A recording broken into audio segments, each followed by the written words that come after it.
just in case, you know? What an interesting, fun little release. Game & Watch Super Mario Bros. From 2020. This was released to celebrate the 35th anniversary of Super Mario Bros., which strangely enough, like, the 35th anniversary of Mario was taken really damn seriously by Nintendo. Obviously, 2020 was a funky little year for the world, but I think if it wasn't, Nintendo would have gone all out for Mario's 35th. And instead, they just went somewhat out. I remember us little Nintendo cretins were waiting all year for Nintendo to announce their big plans for the 35th anniversary of Super Mario Bros. Earlier in the year, there were rumors and reports going around that Nintendo was planning a lot of Mario re-releases, like a ton. I remember reports saying something along the lines of pretty much every Mario game is gonna be playable on Nintendo Switch. That could have meant anything. I guess that was kind of going along with a lot of the marketing that went with the 35th anniversary. I remember Nintendo released some commercials where they showed pretty much Mario's general whole lineage was playable on Nintendo Switch. And I say general because obviously there were some missing things. We didn't have Game Boy Color, and Game Boy Advance games available on Nintendo Switch at the time. We didn't have, you know, DS games or 3DS games easily available.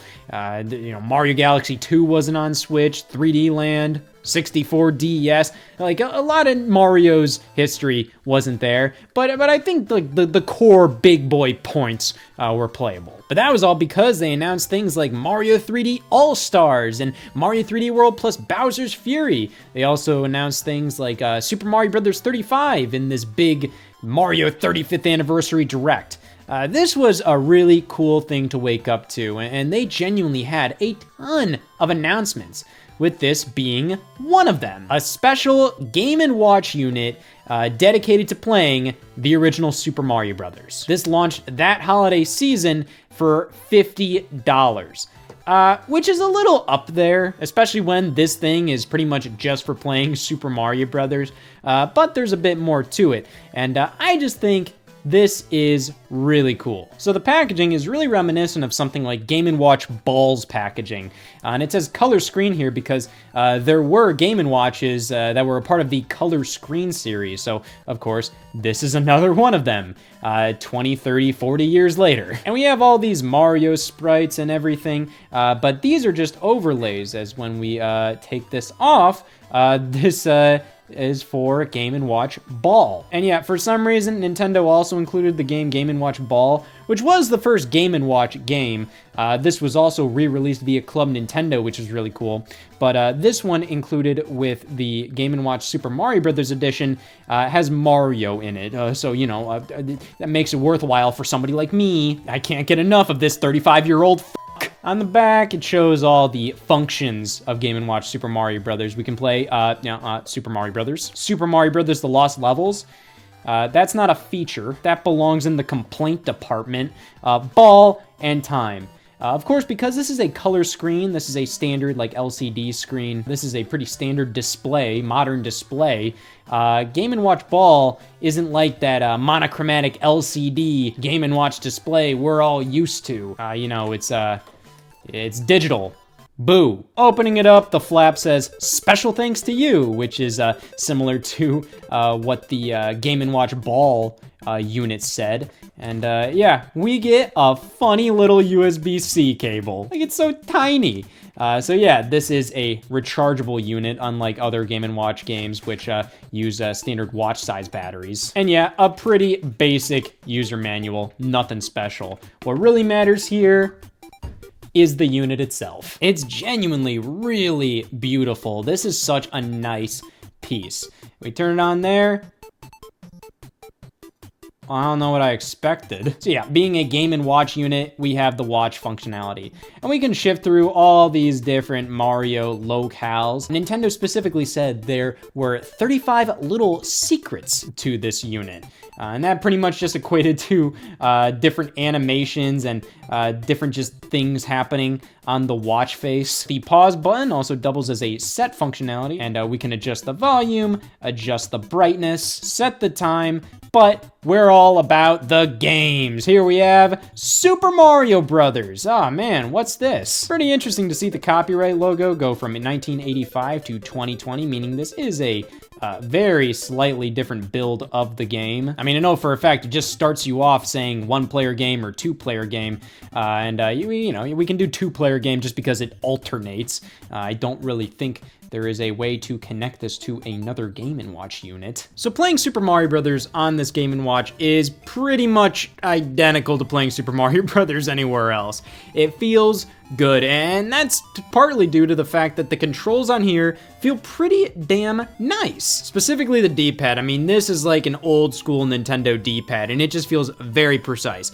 The B and A buttons, I mean, they're a little rubbery. They feel a little toy-like, a little vintage, but that kind of adds to the charm. It just may not be like the preferred button feel for Super Mario Brothers, just because it's a little hard to be like super precise with them. It's very easy to be precise with the D-pad. The D-pad is great, but other than that, it's pretty much the exact same game, except this one doesn't have a start screen. It just tells you, do you want 1-player or 2-player game? So, you know, that's pretty interesting. Same goes for Super Mario Brothers The Lost Levels. It's the same game, and it's just as bullshit as you remember. The interesting inclusion is obviously Ball, which is kind of cool from a Nintendo history perspective. I mean, that is like the Game & Watch game. However, I think it was a ginormous missed opportunity, mainly because there was already a Game & Watch for Super Mario Brothers. This was released back during the height of the NES game, when Game & Watch was kind of on its way out. Game Boy was starting to be introduced, but Nintendo released a Game & Watch version of Super Mario Brothers. And this is not Super Mario Brothers. It is an LCD adaptation of the concept of Super Mario Brothers, but it's still really cool nonetheless. And I think this would have been amazing to see just re-released, remade for the Game & Watch Super Mario Brothers for 2020. In fact, I would have loved to see like a Game & Watch gallery style remake of this, or even a Game & Watch style gallery remake of Ball. So Nintendo used to do these Game & Watch gallery games on the original Game Boy, Game Boy Color, Game Boy Advance, where it would be a collection of original Game & Watch games, and you could play them in their original LCD style, but they would also offer kind of modern sprite-based remakes of the games. And I think that would have been cool to see for Game & Watch Ball, but instead we just get the, the standard LCD style, just with Mario's head now. Golly. Outside of that, and the few little, like, touches on the clock portion, which are just sprite-based, it's just kind of like, oh, that's kind of cute. Like, oh, at certain times, certain different things happen, and I can change the setting. Oh, wow, that's so cool! I spent $50! Yeah, that's another big thing about this, $50. I think it's worth it if this kind of thing is cool to you. This is a collectible slash desk toy. I remember when I got this back in 2020, I kind of just had it laying on my desk, and the speed you can turn this on and immediately get into a game of Super Mario Brothers, and it also saves your spot as to where you were last. It's unmatched. This is probably the quickest way to get some original Super Mario Brothers action. And I think Mario 1 works really well as just a time waster kind of game. And for that, I think this unit is really damn good. But at the same time, there's nothing really stopping Nintendo from including way more stuff in here. I mean, really? Like, just Mario 1 and Mario the Lost Levels? Like, why not all the NES games, not even all the platformers? You could have had Mario 1, Mario the Lost Levels, Mario 2, Mario 3, Dr. Mario, Yoshi, Wario's Woods for the masochists. They could have included more Game & Watch games. I mean, like, these are tiny ass games. They could have gone a long way with this.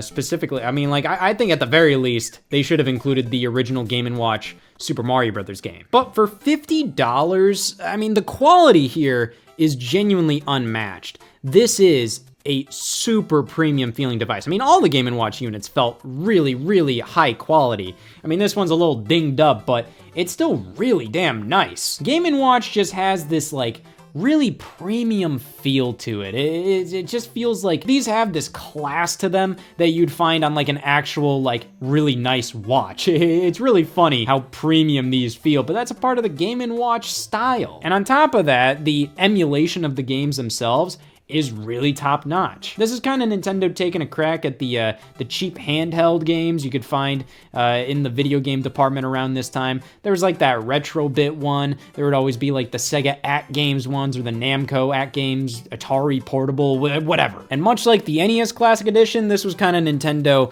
like taking the reins and telling them like, showing them like, look, this is how it's done, you idiots. And yeah, it's a little more pricey at $50. A lot of those other handhelds would be like 30, 35 bucks.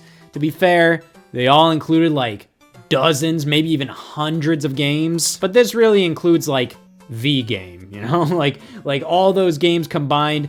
The vast majority of them don't mean shit compared to Super Mario Brothers. I think this could have been a lot more. I would have loved to see more games included for the price, but for a cute little desk toy collectible that's also functional as a time waster, I think this was pretty cool.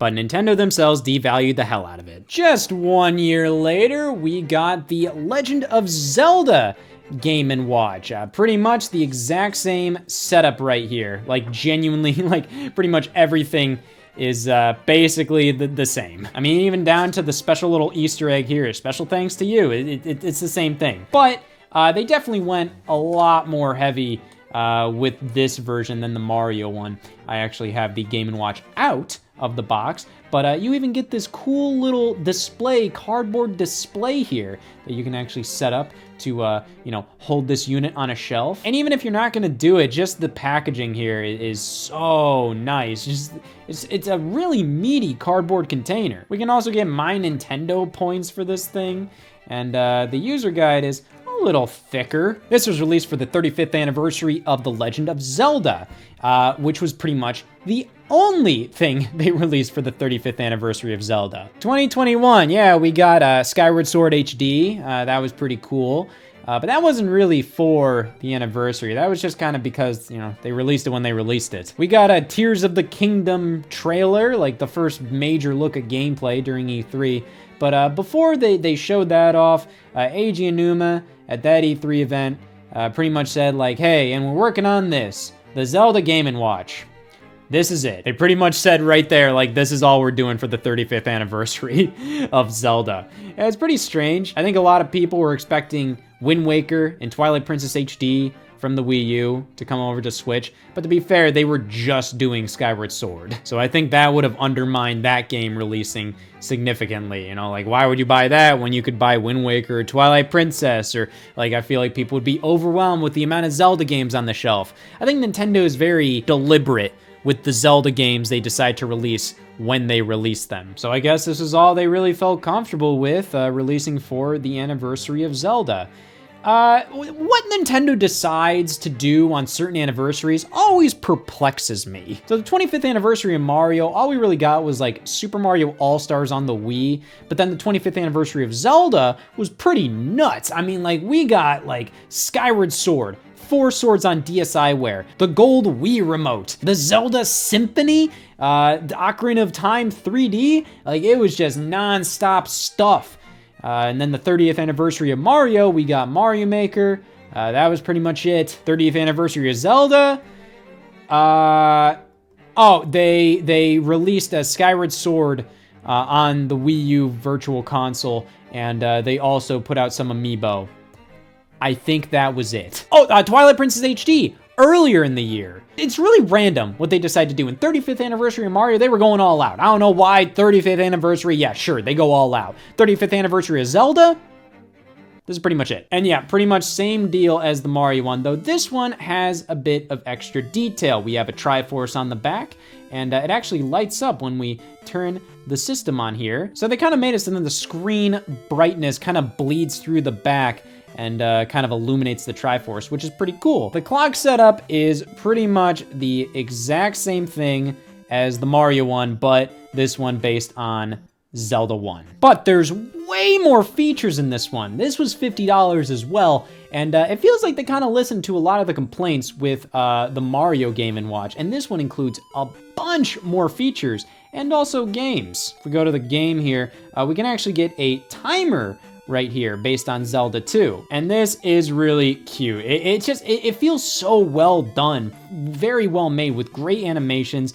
great faithfulness to the original game. You get the sound effects, and we can actually control this. You can actually kind of make like a little game out of it and see how many enemies you can defeat in a certain time, which is really cool. So this is not only functional as a standard timer. I mean, we can just leave the game on standby and it'll play by itself. But when we start taking control of it, then we can see like a little high score thing. So this is like really cool in more ways than one. But the games are kind of the core thing here. We got the original Legend of Zelda. Interestingly, we don't actually have like a different copyright date like we did with Mario. So much like Mario, Zelda 1 and 2 play exactly how you'd expect. Of course, we have the exact same D-pad and buttons here, though we do have a start and select button now, which is obviously very useful in a game like Zelda, where we have to go into menus to swap different items out and all that kind of thing. But just the mere fact that we have Zelda 1 and 2 makes this like a better deal value-wise compared to Mario's Game & Watch. I feel like Mario's Game & Watch is more accessible because, you know, it's Mario. Zelda 1 and 2 are still classics. I mean, you can still appreciate the hell out of those games today, but they're definitely harder to get into from a modern perspective. However, we don't just have Zelda 1 and 2. We have Zelda Link's Awakening on the Game Boy, which again is just kind of a weird thing about this Game & Watch unit. Just a weird choice. The fact that, you know, it's the Game Boy game, when that is in fact the fourth Zelda game. It came out after A Link to the Past on the Super Nintendo. And there's genuinely no reason why these Game & Watch units shouldn't be able to play Super Nintendo games, but whatever. Link's Awakening is a phenomenal game, but it's just the regular Game Boy version. It's not DX on the Game Boy Color, which that's fine. I mean, the original version is fine. I think it's kind of cool because at this point, Nintendo normally just re-releases DX, so to play the original Game Boy version, yeah, sure, to make that one on this Game & Watch. It's all about being retro anyways, so I think that's why they decided to do the original Game Boy version. And thankfully, you know, in the promo videos of this game, Link's Awakening always filled this screen, which looked gross. And thankfully, yeah, you can change the screen size on the games, which is nice. And much like how Mario had Ball, Zelda has Vermin. Yeah, it definitely felt a little weird. At least Mario is kind of like, oh, it's Mario. You can just put him in any Game & Watch game and it'll work. Zelda is just kind of weird. It's kind of weird to just throw Link into Vermin and just be like, yeah, there you go. Especially because, much like Mario, there's a Zelda Game & Watch unit that they could have, you know, remade and had that version playable on this Game & Watch. But to be fair, that game is a dual screen game, so whatever. Overall, this unit really shows how they took the criticisms of the Mario unit and learned from them and made this a really great little, still, again, desk toy collectible. Because I don't think these are really anything more than that. These are really damn cool. I really like that Nintendo did these. But I don't use them. Maybe if they're on my desk in the moment, I'll pick it up, I'll give it a go. But most of the time, I'm a little worried. They're so nice looking. I don't want to ruin them. In addition, I don't think these did that crazy well. These were always considered limited time things. But you can still find these things for MSRP or lower on Amazon and other places. I think they just overproduced these, and it's not that people aren't willing to eat up, you know, handheld units for, you know, Zelda and Mario. I think it's mainly because most people outside of very die-hard Nintendo fans know what the hell a Game & Watch is. And this packaging is more about being a Game & Watch than it is about telling you, hey, you can play Super Mario Brothers on this tiny little handheld for 50 bucks. It's really strange that this got such a wide release. I mean, like, this was available literally at, like, every store. While things like the Nintendo Switch Online controllers are such limited items, I honestly feel like the NES controllers or Super Nintendo controllers or N64 controllers for Nintendo Switch would have more mass appeal than the Game & Watch Super Mario Brothers. So I definitely think they overproduced these. And it's unfortunate because I feel like this might have scared Nintendo off from doing this, but you know, Nintendo seems to be doing these retro gaming things in twos, you know? You got the NES Classic Edition, Super Nintendo Classic Edition, and that was it. We got Game & Watch Super Mario Brothers and Game & Watch Legend of Zelda, and that was it. It would definitely be cool to see this with other Nintendo series or with other Nintendo games, but similar to the Classic Edition mini consoles, like I kind of just buy them, I play them for a little bit, and then they kind of go in storage or on the shelf. Just as cool little things that Nintendo did. But to be fair, that's all these were always kind of meant to be. Cool little commemorative Game & Watch releases. It's really great that Nintendo brought the Game & Watch brand back for these kind of things, and it also gives hope for them doing other handheld related knickknacks.